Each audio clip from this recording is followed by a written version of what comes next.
just looks like crap on a plate. Looks like someone shat on my plate. It's just dry. That's bland. Nothing seasoned. It pride itself on cooking mac and cheese, but now it's just all... Is that heated in the microwave, then? No, I think they just put it in the oven to warm for our lunch service. Thank you. There's no prayers going to save me on this one. Oh, my God.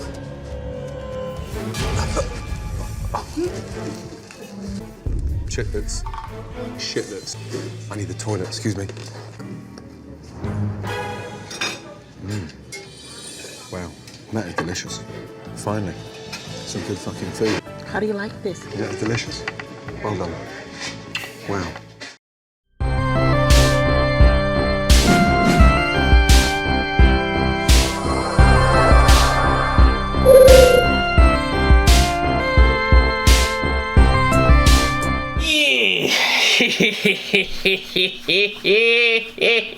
Come one, come all, let us all gather around to see if that final episode of Star Trek Discovery Season 4, to see if that final episode will be the one to quench our thirsts. Now, I hope you enjoyed that little meme that I had prepared for today's review, because it is the season finale. I thought I would have something a little bit special in store for you guys. Now, keep in mind that that meme was not a reflection of this episode, but that was just a reflection of my opinion about this entire season, because I made that meme at least 3 days ago. But we are here at the season finale of Star Trek Discovery Season 4. After all of the lame filler episodes, after all of the criticisms, after all the ups and downs, and just the weirdness of this season, we are met with the big one, the season finale. Was it worth the wait? I would say yes. I was pleasantly content with the season finale. It was really strong. It was really strong. It's not without criticism, though. I have at least a couple things I wanted to mention that I found kind of lacking from the season finale, but overall, I am not hating on the season finale. I would have to say right now, before I continue with this review, that it was strong, but it did have its ups and downs. Let's get right into it with my review of Star Trek Discovery Season 4, Episode 13, titled Coming Home. Now, if you remember, in the last episode of Star Trek Discovery, Tarka confined both Book and Jet Reno to this portion of Book's ship, and basically has taken the entire mission upon himself, because the stakes are actually much bigger than we were led to believe. If Tarka goes through with his plans and, you know, everything happens that Jet Reno thinks is going to happen,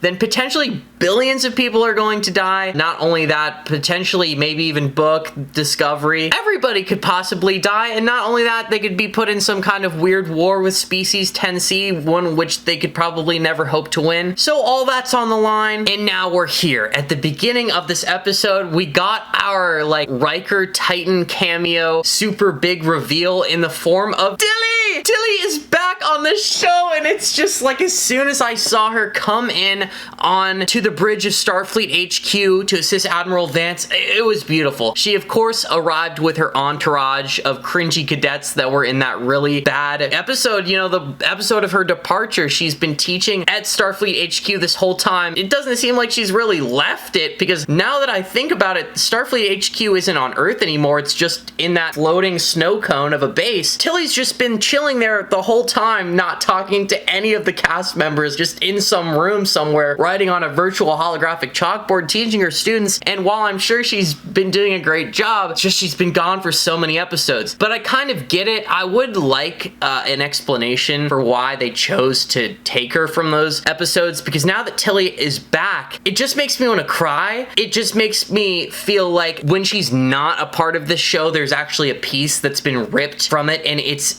a weaker show without her. When Tilly is there and she's on screen, it feels like Star Trek Discovery, and when she's not there, when she's teaching, when she's not a part of the Star Trek Discovery bridge crew, it really does feel a little bit off. But what I will give this episode credit for is that that long hiatus from Tilly made her coming back in the final episode just that all the more sweet to see. It was absolutely amazing. Not to mention, I have to give this episode extreme props for the choreography at the beginning of the episode. Starfleet HQ Admiral Vance, basically everything in Starfleet's arsenal is being sent to the Alpha Quadrant planets that are going to be susceptible to destruction by the DMA. They are risking their lives. They're risking everything in in order to evacuate as many people safely as they can from Earth and planets like Navarre and so on. Watching Starfleet HQ warp around and zip around through space was very cool. I think that the Starfleet HQ and a lot of the ships that we see in the 32nd century are very well designed. Was a little bit iffy about them at first, but they've completely grown on me. The fact that they've designed the Starfleet HQ this well to the point where it has some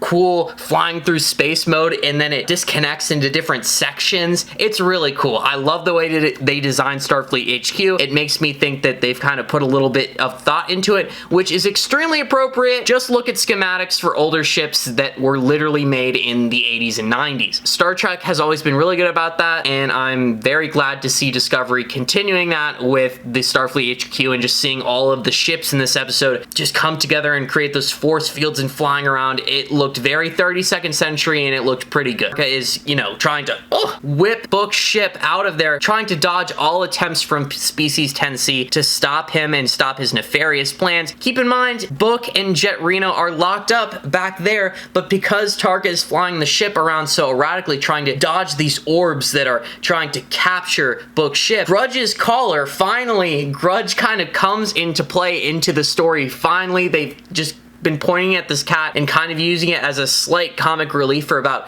2 seasons now. Grudge's collar falls because Tarka's flying so erratically and it falls into that little confinement chamber that Jet, Reno, and Book are in. Book then explains that there's actually a hollow disruptor built in to the collar for reasons that I don't remember, but they then use the collar to create a little divot inside of the confinement beam, and it's a cat door. It's really funny, it's really hilarious, and I also have to say in the season finale and also probably the last 2 episodes, just how much Tig Notaro's character, Jet Reno, is carrying and supplementing every scene. She not only is just a great comic relief character, just really great at pushing out that sarcasm and just being a character that everybody loves, but when it comes to those moments that count, where it has to come down to those thought-provoking messages, in this episode, it was Book and not only Tarka quarreling within themselves and learning to accept that, you know, people who are really gone, they are gone. There was just an awesome scene where Jet Reno was explaining that to both Tarka and Book, and Jet Reno is an amazing character, Tig Notaro is an amazing actor, and honestly, I just feel like they need to be shoveling her money, and they also need to be shoveling Mary Wiseman money because they need to be like 2 permanent cast members for the next season. Also, I was very much thinking that the 10C stuff might not have been wrapped up because I did hear that, you know, I was talking about and criticizing how next season of Discovery is only gonna be 10 episodes, but they intended for this season and season 5 to just be back to back, but COVID completely ruined those plans, and that's also why we have this really weird COVID season in the form of season 4. So what happens is Discovery, Micheal Burnham have to find a way to stop Book and Tarka from ruining everything. So what they do, they have to escape this bubble that 10C has put them in. They're trying to type to 10C and, hey, like, let us out of the bubble, let us do something, but 10C, we learned because Tarina does a mind meld with them. It is so hilarious how Star Trek, whenever there is a Vulcan around, they are so horny to do a mind meld at any opportunity. They're like, what else are we gonna use the Vulcans for besides allegories for mental gripes, and not only that, but mind melds. They do it every time. They are so horny with mind melds. Tarina mind melds with Species 10C. Saru, very concerned as he has feels for Tarina, and it's very cute. Actually, the OTP. Tarina gets extremely overwhelmed by her contact with 10C, and then we learn that 10C are not individuals. They're almost kind of like a hive mind, but I probably wouldn't compare them to the Borg where they have some queen and they're all connected. I would probably say that there's like 10 Species 10C that are connected and kind of, they all know what each other are thinking. They're just not individuals, okay? That's what we learned from the mind meld. We also learned that they are very frightened. They cannot stop Book and Tarka. They cannot stop the ship, and they're also very confused, and they are no longer trusting of the humans because they do not understand humans' individuality. And sorry, not really the humans, because there's a bunch of different races here. They do not understand the individuality of the people that come from the Alpha Quadrant, which is why we're in this whole entire debacle in the first place. They do not understand the Alpha Quadrant beings as intelligent, higher life forms. So they come up with a plan to expend energy from the spore drive so rapidly that it disperses the bubble so that they can then escape. However, this destroys the spore drive in the process so that they can no longer get home. Using the spore drive, and it is going to take decades. And I thought decades was an appropriate answer, given that, like, we definitely have really crazy juicer warp drive capabilities at this point. And for Voyager, it took them over 70 years to get from the Alpha Quadrant to the Gamma Quadrant. So I feel like with new juicer warp capability, we should be able to get from outside the galaxy back to the Alpha Quadrant probably within over a couple decades. So I thought that that was a pretty good estimation. So then there's also this little scene in between where they're trying to look for the person that compromised the whole situation, who assisted Book and Tarka, and has kind of put them in this whole volatile situation of everybody almost, you know, being destroyed. Billions of lives are on the line here. Who did it? General Ndoye stops the search. She's like, you don't have to search long or far or wide at all. I did it. She was very honest about it, and I really respected the hell out of her honesty. Oh, sorry, my tortoise, because he wants food, he's starting to make noise around his cage, and I cannot afford for him to make noise right now, so I just kind of took him out of the cage. Also, my tortoise is getting so big, dude. His poops are getting extremely big. It takes a tortoise 10 years to fully grow, and I think I've had this one for 3 or 4. Please help me. Anyways, after that, they have to find a way to actually stop Book and Tarka, and the only way they can find to stop Book's ship at this rate is to just go on a suicide mission where somebody in a shuttle just goes against Book's ship, and they may or may not totally die. Initially, the person who steps up to the plate is Detmer, because she's the most experienced, best pilot. Micheal Burnham makes a comment about how they're going to need a great pilot. Detmer raises her hand, but then, whoo, General Ndoye, for some reason, it's only been about 2 minutes, and we didn't even get a scene of her leaving her room or anything. She's just back up to the bridge. They literally just let her back up there, even though she is an admitted traitor. And I think it's because, like I said before, she acted so gracefully. She admitted her wrongdoing when she was faced with her consequences. She took responsibility, and she looked to President Torino and Micheal Burnham and was like, I'm going to be in my room, still willing and ready to serve. And I really respect the hell out of General Ndoye for that. Not only that, she's the one who was like, no, Detmer, it is me. I'm an experienced combat pilot. I will be the one to lead the mission. And so she volunteers to fly a shuttle straight into Book and Tarka's ship. Now, at this point, through use of the cat collar, they made a holographic cat door, and Jet Reno and Book scurried out of it. Book, really unimpressive punch to Tarka. That is my first criticism of the episode. The punch to Tarka was not very climactic. Sean Doyle's performance as Tarka in this episode was very climactic. It was very good. It was very emotional, and I really liked it. General Ndoye successfully rams the shuttle into Book's ship and, you know, ruins everything. Book gives this really heartfelt speech to Tarka while all this is going on, explaining how Oros, the person Tarka is doing all this for, would probably be here trying to stop him, and Oros wouldn't want any of this.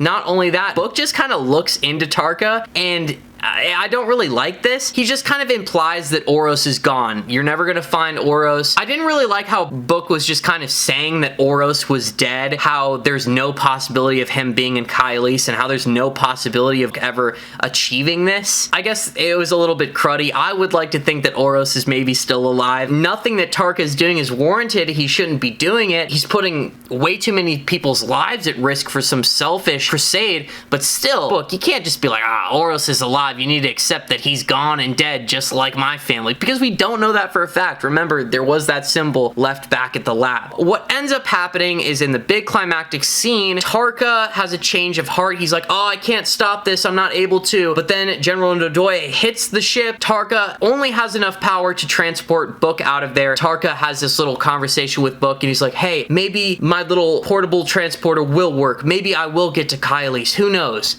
But I'm not gonna leave you here to die. He TP's Book away. The ship explodes. Their plan is foiled. The day is saved. There is no more worry about Book's ship doing irreplaceable damage to Species 10C. And then Micheal gets messages. Oh, General Ndoye, she's back. She's safe from her mission. She didn't die. Book is also safe. We gotta transport a signal. Transport Book to the bridge. Yes, do it.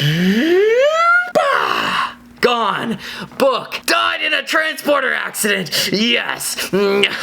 Book's dead. He died in a transporter accident. One of the top 5 worst ways to die in the Star Trek universe. Oh No, but of course not really. It was way too much to ask for Book to die. He unfortunately did not die. Tarka, however, did die. And before I forget about this, I just need to address this now. By the end of the episode, I would have loved to see a clip of Tarka like in Kylese, or maybe in some like heaven where it's just him and he's maybe surrounded by white and cloudness, and it's really bright, almost like he's in heaven or something, but it's Kylese, just to let us know that Tarka just didn't brutally die on the starship, because there is no closure with Tarka. Like, we don't get a scene of him going to Kylese, we don't get a scene of him meeting Oros. It's just like the ship explodes and that's it. That's the end of Tarka. From then on out, it is the 10C's turn to steal the show, okay? So at that point, I'm just a little bit, I feel like they should have done a little bit more with Tarka rather than him just dying. Sean Doyle's Tarka character was the main baddie of this season, and I feel like you should have just done him a little bit more justice. It was a little bit lame how at the end of this episode, I really didn't feel like they left me with anything cool. The coolest thing that they did this episode, truthfully, was bringing in Tilly, and that happened in with the first 5 minutes. This is the best part about the episode, honestly, is the full reveal of Species 10C. After this happens, Micheal Burnham thinks that Book has been vaporized into the ether and he is no more, and she is, really sad about it. Finally, they get a message from Species 10C, everything is chill. They transport them to like the actual living quarters of Species 10C where they reside via the bubble, and when they get there, they seem to be really adept at communicating with pheromones at this point. Saru is able to basically type in things into a computer and it relays it back to Species 10C. Species 10C looks amazing. They look like giant jellyfish, tyrannid, just amazing organisms, something that a viewer could actually never imagine. I think they're an actual art piece. The CGI is beautiful. The environment that they put the crew members in when they go to speak to Species 10C is absolutely gorgeous. For what they were trying to achieve, I give them a good, 8.59 out of 10 for what they were trying to achieve, giving us something we've never seen before, something truly weird to impress us as Star Trek viewers with Species 10C. And Micheal Burnham and President Rillick Saru, they do what you'd think would happen. They speak with 10C and they tell him, yo, stop the DMA. And that's exactly what they do. The DMA stops pelting Earth. There's no longer any threat of Earth being destroyed. Admiral Vance and Tilly, by the way, I kind of omitted this because I'm talking so fast, but Admiral Vance and Tilly, by this point in the episode, are on Starfleet HQ, and they're the last ones left. I don't know if it's the whole HQ or if it's just a little slice of it, but they're the last ones left, and they were pretty much intent on dying and staying aboard to make sure that everybody else was safe, which is just absolutely, Star Trek Discovery raising the stakes. There's no reason for that. There should be a million ways in the 32nd century for you guys to get off the bridge of this ship and get to safety, but that's just how Star Trek Discovery rolls. Tilly and Admiral Vance are safe, and something that I really liked about that is there was a scene this episode where Admiral Vance and Tilly had a heart-to-heart talking about life and regrets, and they were sharing some Ryzian whiskey, and it was very nice. It was a very nice scene in the episode, and it makes me appreciate Admiral Vance a lot. He's a very strong character in the series, and I would like to continue seeing more of him. But then the party has to end. Of course, Species 10C has to transport Book right in front of everybody. Oh, Book's alive! Oh my god! They intercepted the transport, and Book didn't actually go to the ether. He was put in transporter stasis because they didn't understand what was going on. Species 10C is chill enough to actually, talk to people and understand the situation, because after a little bit of convincing by Book, after this very passionate speech by Book, and after he did his little glowing speaking to animals ability, Species 10C copied the glowing pattern on Book's forehead, and it's like they felt his feelings and they came to an understanding, and right then and there they just decided to completely stop the DMA. They are basically giving up the hyperfield in exchange for that. They felt like they've really done wrongdoing, and Book was, I guess, the character that needed to be there to relay that information to truly stop the DMA once and for all. And that right there is essentially Star Trek Discovery Season 4 in a nutshell. It was a strong ending, okay? Everything that happens after that is this. They all kind of have a reunion. Tilly comes aboard and talks to the crew members. It makes me want to cry how they don't do any allusion to her returning to the ship. She needs to return to the ship next season. If Mary Wiseman is not an actual cast member on Discovery anymore, I'm going to be so irate. I mean, I really liked her in this episode. It was really good. But at the same time, it reminded me about how Star Trek Discovery does not feel like Star Trek Discovery without her. She's a key important element. And then also something that happens in the last, remaining moments of the episode is we learn what Book's fate is after he actually put billions of people's lives on the line. Something that is like the Holocaust times a billion. This dude just gets space community service. He doesn't get put in a cell. All Book has to do is go and help refugees and survivors of the DMA. He gets off the hook like 10 billion times squared. The only bad thing about this, though, is that he actually has to commit himself to this and he can no longer see Michael. Hopefully, maybe they just, are way too far apart for way too long and they break up or something. Something that I will tell you about season 4 is it doesn't really leave you with very much at all. The last scene in season 4 is two things. Tarina and Saru are like officially together, and that's amazing. There was also this really nice scene of Adira and Stamets and Culber, like usual. Earth just joins back into the United Federation of Planets along with its founding members' planets. Something that kind of disappointed me, though, is that like while they showed the Earth president, who cares about her, they acted like she was somebody special. Is that some actor who I don't know about who's impressive or something? The Earth president wasn't really that cool at all. They should have said that they're going to bring Starfleet HQ back to Earth in some way. Reconnect how Earth was the original founder of the United Federation of Planets, basically. And now it doesn't really feel like that anymore. It's extremely alienated. Starfleet HQ isn't in San Francisco. I feel like Starfleet HQ should be returned to Earth for me to really want to give a shit. It being the United Federation of Planets and being less xenophobic is good, but I would like old Starfleet headquarters in some fashion to be on Earth again. And so yeah, that right there is the end of the season. My biggest criticism of this episode is that it didn't really do anything cool at the end to make me excited for next season. If you remember in season 3, at least they made Micheal Burnham captain. At the end of season 2, they went through a wormhole and went 800 years in the future. And in this episode, it's like, okay, you guys got along with 10C, you saved the day, but nothing at the end of the episode, like a teaser to anything to get me hyped. And I even went to the after credits scene. Nothing really happened besides Earth joining, and I guess that's my biggest criticism. It's a strong episode in the context of Star Trek Discovery Season 4. This episode gets a 7.5 to 8. It's good.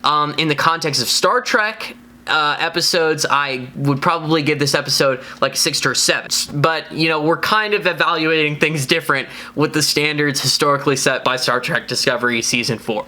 But anyways, that was my review. I actually had a lot of fun reviewing this. The words just seemed to flow out. I had a lot of fun reviewing Star Trek Discovery this season. It's the worst season by far. I'm just weirdly interested to know what kind of direction they're going to be taking Star Trek Discovery into. Now that this season is done and over, it was a weak season, it was the COVID season. Let's see what the show is going to do. I just want them to bring Tilly back. 7.5, 8 out of 10. What do you guys think? Please let me know down in the comments below. I love comments more than anything in the world. They are my favorite thing about running a YouTube channel. It could literally be about anything in the world. Just know that I will read it. If you are liking any of the content you see on the channel, I'd be very flattered if you were to subscribe. I'm very close to 1,000 subscribers, and when I do get 1,000 subscribers, just know that I'm going to get a neck tattoo. So if you want to see me potentially embarrass myself, be sure to slap that big red button. Have a good rest of your week. I will be back tomorrow to review episode 3 of Star Trek Picard. Live long and prosper. Can I